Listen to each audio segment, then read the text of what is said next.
Hang on. Oh, now it's not going to change. Hang on. A little sausage. Hang on. Oh, here we go. And our project, I'll just give you a really brief overview of the project first, just contextually, but really I really want to talk about more like the what does it take kind of thing rather than what we're doing exactly. The area 1 of the heads there is where we're going to do our possum eradication. That's approximately 9,000 hectares there. And then into the area 2 is where we're intensifying mustelid suppression, and area 3 is an urban project. But the eradication itself is going to be in that area 1 area, and we've chosen that because, as you can see, it's mostly surrounded by sea, so it's very defendable. We're going to have to defend a line through here, but there is an estuary about halfway through here, so it's our sort of shortest point to defend through here. Just to run you really quickly through our plan. It is to knock down all the possums using mostly kind of normal suppression tools, but at a very much more intensified level. And then we'll be looking for what's left, picking up who's left, and you're sort of changing your methods in this part of it. And then the idea is that you're pretty happy that there was nothing left, and then you're detecting and responding to any incursions then to remove them. And that's how we can meet that eradication sort of rule, if you like. You have to be able to remove any invading animals and keep the area predator free, with its freedom from predators. And of course a big part of that is defending, and there's a defence area that we're going to have to maintain into the long term, and that's something to think about for projects. You can see that we're going to do it upstream of the Patawa River here. It's the shortest part we've got through to it's actually a settlement at Parawa Bay on the other side, and there is a particular landowner that owns about half of that through, or a good part of that through there. Which we haven't actually got on board yet, which sort of leads into some of the other things I'm going to talk about. But there are challenges even up here, and like I said, it has to be long term until the area next to you is possum free. So there's lots of things to think about there.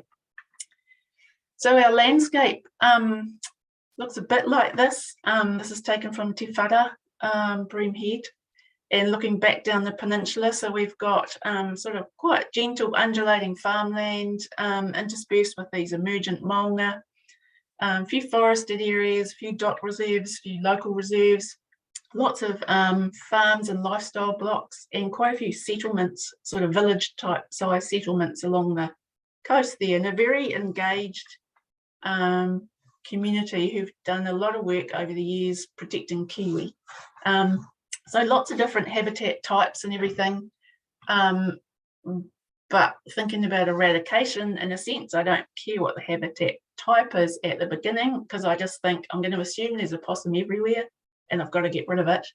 And then when we're at the other end, when we're thinking, oh, I've got my last few left, or I've got some new ones that might come through, where will they be? Where's the best habitat for them going to be? And that's where I can switch back into my sort of habitat thinking again. The most, I have to say that, and we're using, as I said, taking advantage of our natural landscape features as much as we can by using the ocean, by using an estuary, things like that. It's really important that you really got to consider how you're going to defend your area, because until the area next to you is predator free, or species that you're targeting free, possum free for us, for instance, we do have to defend it. Otherwise, it wasn't worth doing the job. So very important to think about. I have to say, I think this is the most important factor by far. And I thought I came into this project understanding what it took, and in a technical way, I hopefully do. In terms of a lot of other things, I think I was actually terribly naive, unfortunately. The social landscape is just so important, and you've got to get it right, or you've got to think of everything. You've got to have everybody on board, because without pretty much every single landowner, you're not going to succeed. And that's a huge ask, and it's something that we haven't had to do before. Usually we work with the willing, but we have to work with everyone, and it certainly presents some challenges and some lovely opportunities as well, in terms of really meeting and understanding who your neighbours are and who your community is. So one of the first most important people that you need as a partner at the table right at the very beginning are your iwi hapu. And we've got resident hapu up here with their own land, and I just can't understate that in terms of the importance of having those people on board and all the different levels. And you can't just talk to the iwi, you've got to talk to the actual hapu who are on the ground as well, and they often don't agree with each other. And so it's not an easy space to navigate, but you have to navigate and engage. And as long as you do that honestly, the people themselves are really understanding. And as long as you are credible and keep your promises, then you'll go a long way, I've found. But and it's really hard relationships to underestimate. Really need to have the time dedicated to the continuing of those relationships.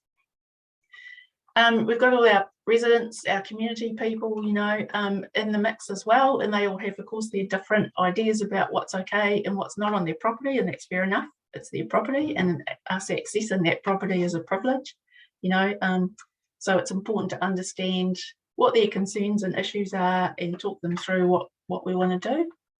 We've also got farms and businesses, basically people running businesses in our landscape, so we've got to consider our impact on them, what we're asking of them, and just trying to be reasonable, really.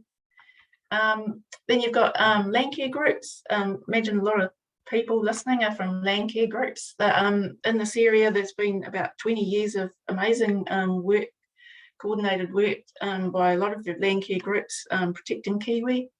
And the numbers have gone from about 80 kiwi in the Heads Peninsula up to over 1,100 now.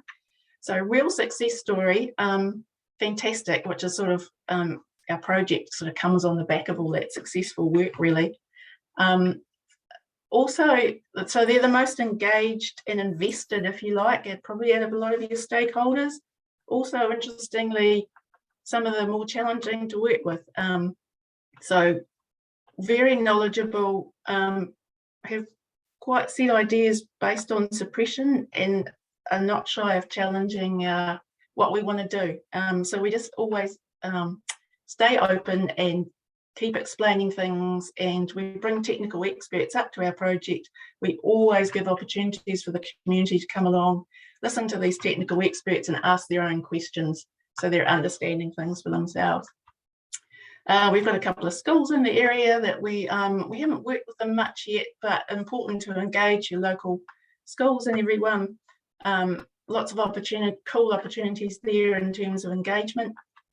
And we've also got some parks and reserves there. So there's other organisations to work alongside DOC, and we've got a Whangārei District Council. So they come with their varying levels of, I guess, paperwork involved in terms of engaging with them, as well as your personal relationships that you have with the actual people you're dealing with.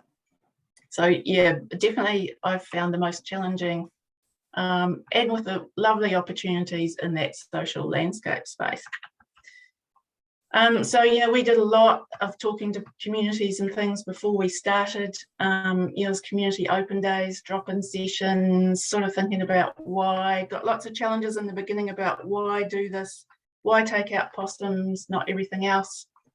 One of the first things one of the main community group people said to me was, well, it's silly just to do possums because, the predator-prey relationships, you should know all about that. And yeah, I said, yeah, I can't argue with you. I do know about it. And ecologically, that's not the best approach, but I'll tell you why we're doing it. And so he came round. Basically, for us, it's about, I think possums, we've got the technology to do it. We think we can defend it now. We don't have to wait for that technology to become available so much. I guess if you want to start anywhere, they're one of the easier species to start on. We've been controlling possums, I guess, for a long time, so we do understand a lot about their behaviour already. some of the other species not as much about. The other thing is, I think out of the three main groups, the possums, the rats and the mustelids, rats and mustelids have the closest association predator-prey food web wise, in terms of, the stoat numbers are probably driven by rat populations, and rat populations are driven by food availability and so forth. So I think taking possums out of the mix is going to have the least impact on those predator-prey relationships, as opposed to taking one of the others out on their own. So yeah, lots of conversations with people, engagement, as I said, with these organisations. And if we're going to be doing, we had to get permission to apply toxin on dockland. We're still still just submitting a lot of that, because we wanted to get a permit for a whole area that we want to work in, which meant we had to engage with every single adjacent landowner to a dock reserve. There'll be Ministry of Health if we want to use any restricted toxins such as 1080 cyanide. We have to have Ministry of Health, permission. So a lot of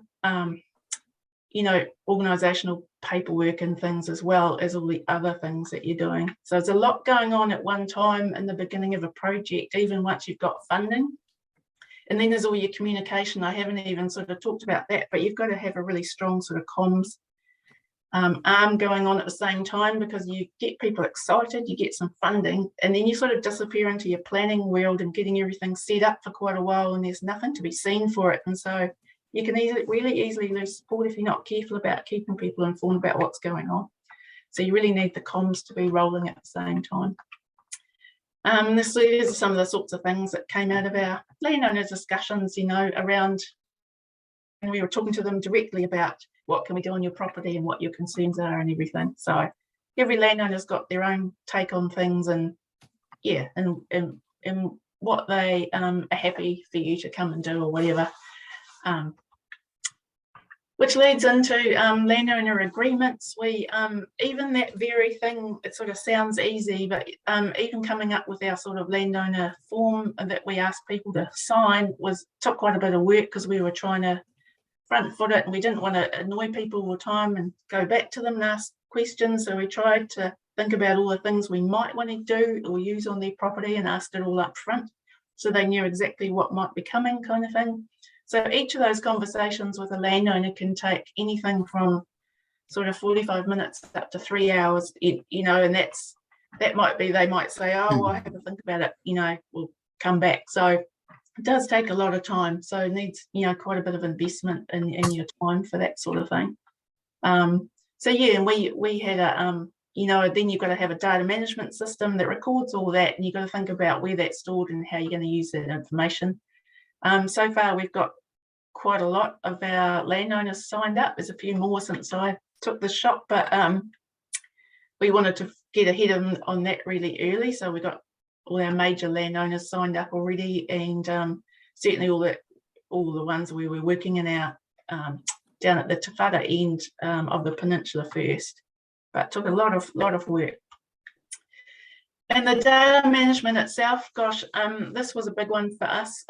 We integrated with our council system, which is an ArcGIS Esri-based system, because we saw that had the most flexibility and the most the best way that we can interpret our data once we get data, so that we can understand it and use it to inform what we're doing. And that's crucial to the technical side of the project.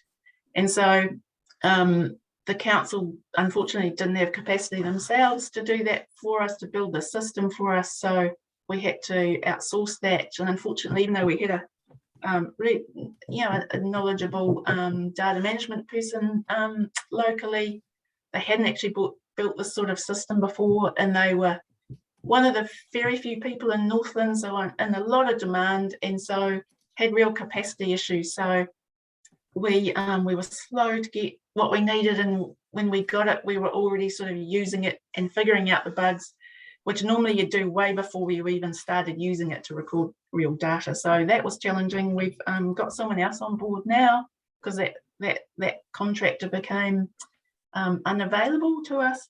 So we've got someone else on board now, and they are we're at the final stages of really fine-tuning our system and getting it working properly, but that's been a long process and an expensive one as well. But all things that you need to budget for. I have to say, putting together a budget before you've done a project would be very difficult, and that's where Brett's team can step in and help, because their support managers have both come from existing projects, and so they have a really good idea of all the things you have to think about. So we've got a system now where we can interrogate all of our devices, whether it's bait stations, traps, cameras, leak hold traps. We can show where all our kills are. We can do things over time. So really looking forward to using that technology. And before I sort of talk about the challenges, really, I mean, I could easily talk all night about the technical challenge itself and figuring out what to do, but in a sense, that comes as you do your project. But I have to say, some of these other things like your comms and your just how you're going to manage data, how you're going to set your project up, who's in charge, who reports to who's on your sort of board that oversees you, if you like. We've put together what we call an operational advisory group, which is basically members from some of the main community groups, as well as people from like DOC and the district council and so forth, coming together. Every now and again, we only meet when we've got something to talk about, but it's basically going through with them what we're planning on doing, what we're thinking that we're going to do, and we use them as a sounding board really to say, oh God, no one's ever going to like that, or oh no, we tried that before, or whatever they're going to say. Or they might say, oh great, oh good to hear you guys are doing this, or they're really interested in the technology. Like I said, we're going to use DNA. We're already collecting possum DNA, and so we have that as a database, so that later on when we get find animals, when we think we shouldn't have had any, we'll know, well, are you a survivor because you're really closely related to the ones we got here before, or are you actually not related to these ones here because you are from further outside of our area and you've come in somehow? And both of those things will trigger a different response from us, in terms of thinking about, did we leave them behind? Why? What have we missed? Or, oh, you've come from somewhere, where's that pathway? How can we block that off? So all sorts of things to think about there. In terms of key challenges, there's a lot I have to say. In a sense, there's been those ones around thinking we had processes that were going to work that probably haven't, or they've needed a lot of adapting.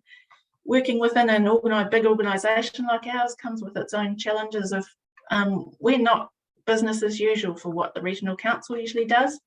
So we're sort of challenging a lot of boundaries around things that don't usually happen, and raising some fears of risk,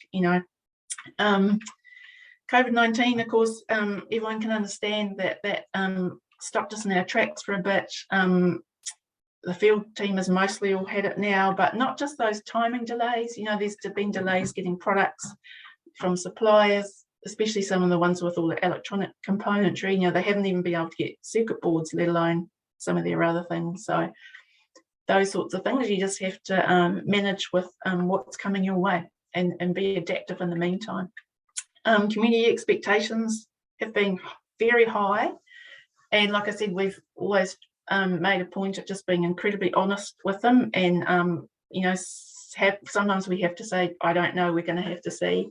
We turned up and were told, oh, I don't know why you're bothering, what a waste of money, because we've got no possums hardly, they're not the problem. So some quite challenging things to overcome there. Our cameras have actually shown there are quite a few possums, but we just need to get on and remove them now. In terms of mindset, I think Brett mentioned it, it's very different to suppression and the normal way that you think about tackling your predators. And so if you're leading this and driving this, you're surrounded by people who probably don't quite get what it takes, in a sense. And not that they're not skilled and intelligent people, they are. It's just that it's a bit of a different mindset to get into about what you do in an eradication situation. And so for myself as the technical lead, I need to test myself that I'm coming from the right place. And sometimes I'm having to convince my team, my immediate team, and then we're having to convince our community and so forth around it. And so I I bounce off my peers around the country and other projects and some of the other experts to make sure that we're on the same track. But it certainly is it's a new road that you're cutting yourself. No one else knows how to do it. Your situation's always going to be a bit different to everyone else's. Everyone's got different landscapes and issues around delivering things. Team capacity, I think it took us quite a while to get people on board, and that was more around probably the organisation being prepared to gear up as fast as we wanted. We trained up some people and got them going, and then a couple of people left for their own reasons, but when you're a small team, things like that have a big effect. So it took us quite a while, and because of COVID, to get new people on. So, some holding back the project there. Trying to anticipate how many people you need on the ground is really hard. We decided right from the get-go that we wanted our own employed team, because we wanted people who were completely focused on eradication, who got to know the area really well, who got to know the landowners really well and help hold those relationships, that can see this through right to the end. And we're really lucky we've got a really passionate, dedicated group of field team now who are so excited to, we had a meeting this morning, and one of them was saying that, her friend who's a volunteer had caught a possum in a trap, and she's like, oh, where was it? And she's looking, what quadrant was it in? And this friend of hers is going, well, what are you worrying about? We caught it, yes, but we need to know where it was. So, just that interest and that level of excitement is really important within your team. We decided not to do it with contractors only. We do use contractors to do some of our work, but we thought for the focus that we need and to make sure we're getting the data and understanding it properly in a timely way, we thought we would do that ourselves. There's different models for delivery, technical models and so forth. Challenges like, I want to do as much toxin delivery as I can, because I see that as the most effective way to get rid of possums, but working that in and around farming, landscapes, livestock. We've put bait stations up at 1.8 metres in the livestock stall, knocked them off the posts. They got their tongues in them. They spilt bait on, non-toxic bait on the ground. Not many of the farms up here have riparian fencing, so a bit hard to tuck bait stations away. So some of our first areas we're having to do with traps. We have to get them out of the way. What's a cow not going to get its tongue into? How high can we put it so our field team can still reach it? And you very quickly sort of get away from your best tool. And so it's a real balance always between what's my best tool that I want to use here versus what's okay with the landowner. So that's always going to be playing with each other, and you just got to do the best that you can in that scenario. And iwi hapu engagement, we thought we'd engaged in the beginning, got support, kept engaging with the iwi the whole time. The iwi said, you deal with us and you deal with this person. So we did. And then the hapu, it turned out, are not happy, because they were like, well, you haven't talked to us for 2 years. Why should we, support this now, or, want to be involved? And so we've had to not backpedal, but we've had to basically work really hard to refresh those relationships, front up to the fact that we didn't get that right.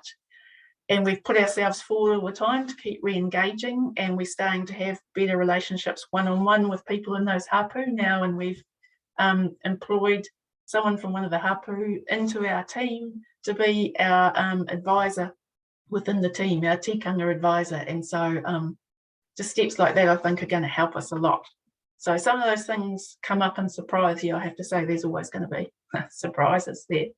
Oh, I had meant to say that at the beginning, I was going to ask you to sort of write down your sort of what your thoughts were about what your key challenges were going to be, and then see if it changed over my talk. But I don't know. You can let me know what you think about that and what you put in your chat. But it's a challenging journey for all sorts of reasons. Obviously, there's a fantastic prize at the end, and it's really exciting. The challenge is really exciting to me, technically. And you really need to have a team with, really good rounded skill set to see you through all of those, and there is always a way through. It's just a matter of finding it and sometimes having the patience and so forth to get through. Yeah. So right. thanks for listening.